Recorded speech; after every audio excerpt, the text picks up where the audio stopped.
जय श्री कृष्णा दोस्तों। आज हम भगवान भोलेनाथ की कथा सुनेंगे। प्रेम से बोलिए हर हर महादेव। अगर आप इस चैनल पर नए हैं तो इस चैनल को सब्सक्राइब करके मुझे सपोर्ट करें। दोस्तों, इस कथा के अनुसार एक समय पृथ्वी पर लगातार 12 वर्षों तक भयंकर अकाल पड़ा। अकाल के समय आकाश से बादल तो मानो गायब ही हो चुके थे। धरती पर कहीं भी हरियाली नहीं दिख रही थी। पानी के अभाव में सारे पेड़ पौधे सब सूख चुके थे। नदियां, तालाब, झीलें में कहीं भी एक बूंद मानो पानी तक नहीं बचा था। पशु पक्षी पानी की एक एक बूंद के लिए तड़प रहे थे। पूरी धरती पर हाहाकार मच गया था। लोग भगवान इंद्र को प्रसन्न करने के लिए पूजा पाठ और यज्ञ कर रहे थे, फिर भी वर्षा नहीं हो रही थी। किसान पानी के अभाव में अपने खेतों को बंजर होते देख रो रहे थे और भगवान से विनती कर रहे थे कि हे प्रभु, अब तो वर्षा करा दो। सूर्य से तो मानो आग बरस रहे थे, भयंकर गर्मी। और इसी समय एक किसान अपने खेतों में हल जोत रहा था। संयोग बस भगवान भोलेनाथ और माता पार्वती पृथ्वी भ्रमण करते हुए वहां आ पहुंचे। पसीने से लथपथ कमजोर शरीर वाले किसान को जब माता पार्वती ने बंजर धरती पर हल चलाते देखा तो उनका हृदय पसीज गया। माता पार्वती उस किसान को देखकर सोच रही थी कि इतनी तेज धूप और गर्मी के बीच यह किसान क्यों धरती पर हल चला रहा है। इस भयानक अकाल के समय धरती पर हल चलाने से इसे क्या लाभ होगा। तब भगवान भोलेनाथ माता पार्वती से पूछते हैं, देवी, इस तरह आप किन ख्यालों में खोई हैं। तब माता पार्वती भगवान भोलेनाथ से कहती है, हे प्रभु, इस भयंकर अकाल में बिना बारिश के इस बंजर धरती पर तो कुछ भी नहीं उगेगा। फिर यह किसान इतनी तेज धूप और भयंकर गर्मी में धरती पर हल क्यों चला रहा है।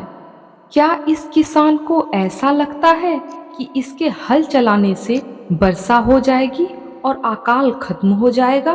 तब भगवान भोलेनाथ माता पार्वती से कहते हैं, नहीं देवी, इस किसान को ऐसा कुछ भी नहीं लग रहा कि इसके हल चलाने से वर्षा होगी या नहीं होगी। फिर माता पार्वती भगवान भोलेनाथ से पूछती है, फिर यह व्यक्ति इतनी मूर्खता वाला काम क्यों कर रहा है।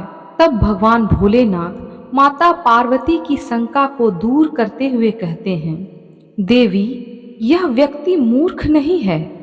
इसे सब कुछ पता है कि इसके हल चलाने से अकाल खत्म नहीं होगा और न ही वर्षा होगी। फिर भी यह व्यक्ति हल चला रहा है क्योंकि इसे लगता है कि इस लंबे अकाल के समय निठल्ले बैठे रहने से कहीं वह हल चलाना ही ना भूल जाए।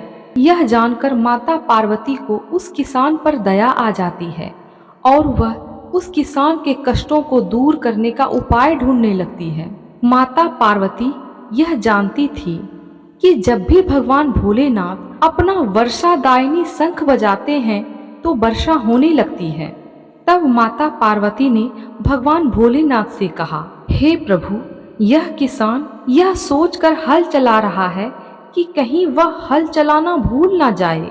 इसके लिए वह कितना कष्ट उठा रहा है। परंतु हे प्रभु, आपने भी तो कई वर्षों से अपना वर्षादायिनी शंख नहीं बजाया है। कहीं ऐसा ना हो कि आप भी शंख बजाना भूल जाएं। तब भगवान भोलेनाथ माता पार्वती से कहते हैं, नहीं देवी, ऐसा कैसे हो सकता है। भला मैं शंख बजाना कैसे भूल सकता हूँ।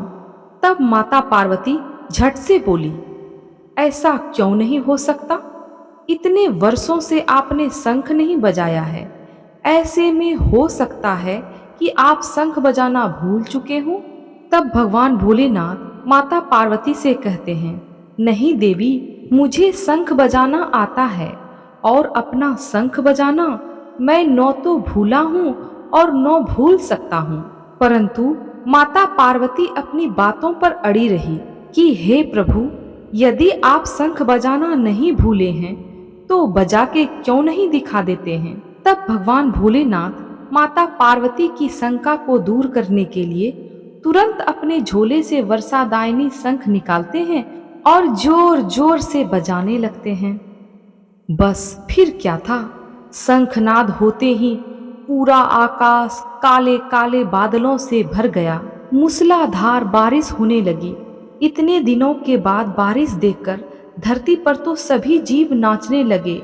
मनुष्य, पशु, पक्षी, जानवर सभी झूमने लगे और माता पार्वती इन सभी जीवों को खुशी से झूमते देखकर प्रसन्नता से गदगद हो गई। भगवान भोलेनाथ तो सच में भोले हैं। माता पार्वती ने अपनी व्यवहार कुशलता से पृथ्वीवासियों के संकट को दूर कर दिया।